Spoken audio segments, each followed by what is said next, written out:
In the 1920s, there were many booms in art, music, human rights, and science, among various other things.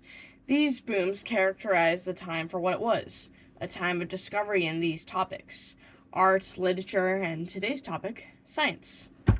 From psychology to engineering, there's a plethora of various discoveries that happened around this time.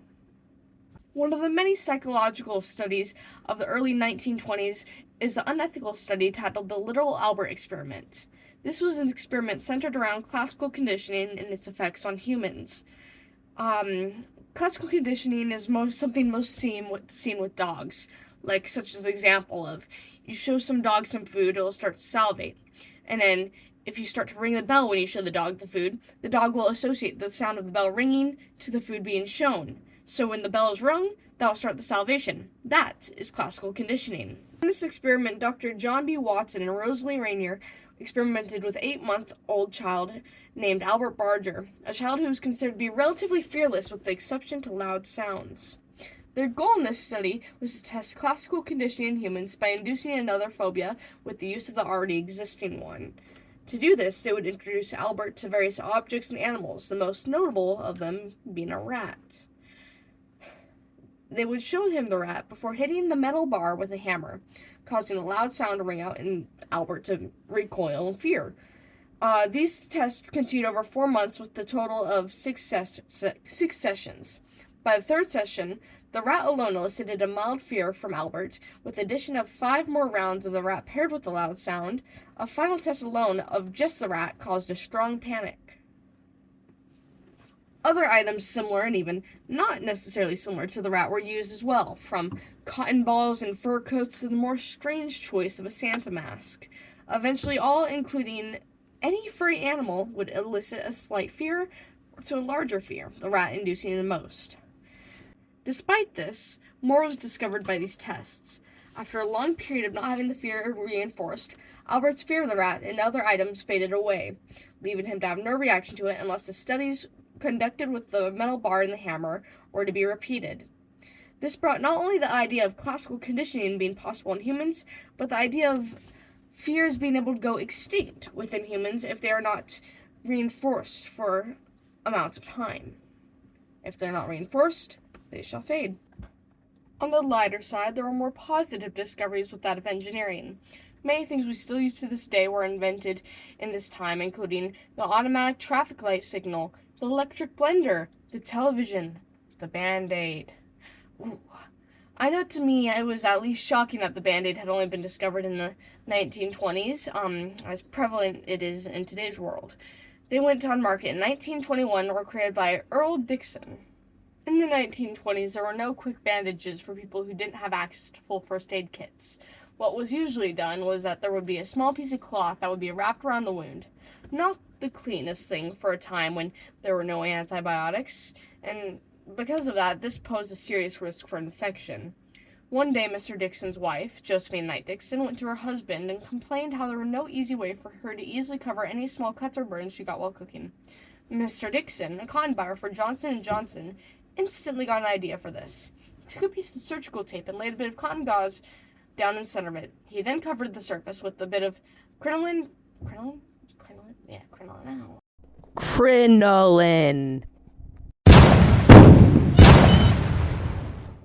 fabric to keep it from sticking to itself. It was then wrapped up and given to his wife for her to use. The product worked well enough for Dixon to eventually share it with his boss, a man who saw the potential of it. Not long after, Band-Aids were introduced to the market, leading to what we now have in pretty much every single house around America. From here, let's look up to the sky. In the time prior to the 1920s, it was thought that the Milky Way was the extent of space. That was until Edwin Hubble revealed that not only the universe is much larger than we initially thought, but it is constantly growing as well. In space are objects known as nebulae. It was debated if they were just clouds of space dust or different further space islands that are separate from our universe. There are many famous debates that occurred on this topic through the 1920s, and in order to get an answer, Hubble started to measure the distance to the nebulae. Because of his research, it was seen that in the nebulae were in fact a separate galaxy. He brought this information to fellow scientists in a meeting in Washington, D.C. With With more research, Hubble's law was discovered. Hubble's law gave us the information that galaxies moved away from each other at a speed relative to their distance. All this information now led to what we have to know about astronomy.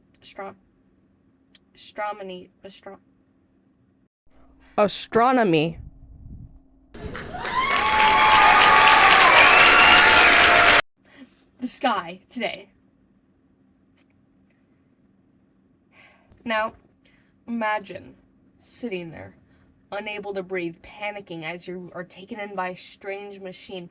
It encapsulates you, and suddenly, whoosh, air fills your lungs, and you feel relief. This machine is known as the iron lung. The iron lung was first used in 1928 in a children's hospital to save the life of an 8-year-old girl. Around this time, polio was surfacing, though it peaked in the 50s. That doesn't change the fact that it was an active illness during the time. In acute polio, muscle paralysis was a problem.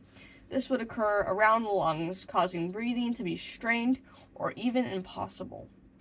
This is where the iron lung came in. It would come in as an airtight chamber that would force the patient's lungs to inhale and exhale.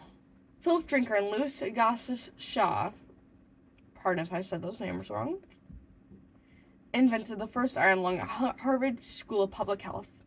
It was first used in the 1920s, but it came more into use when polio came around more in the 50s. Now, it's hard to dictate truth from lie, especially when being faced by folks who are more on the manipulative side. But this is where the polygraph came in. In 1921, a new tool was brought into forensics. It was a tool that would become widely known for its ability to tell truth from lie. A lie detector. A polygraph.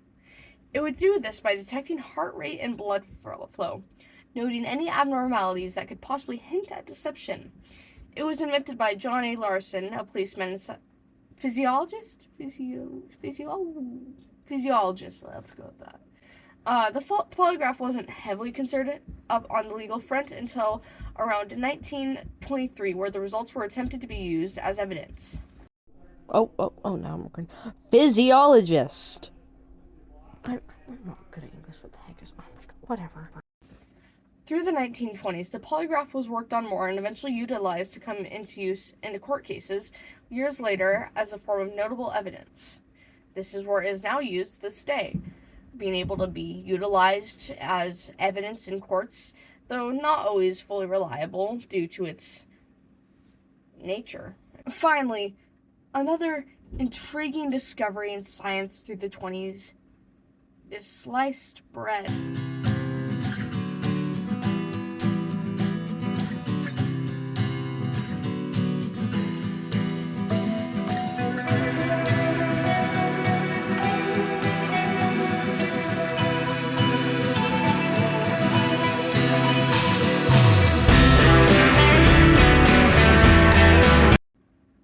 Yeah, okay, so sliced bread wasn't even discovered until, 1928, wild, but yeah, Otto Frederick Rothweder,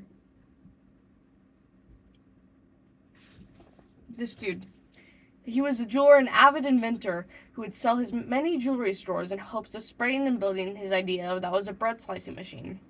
All was well until a fire hit in 1917, and all his hard work was destroyed. His prototype, his blueprints, everything.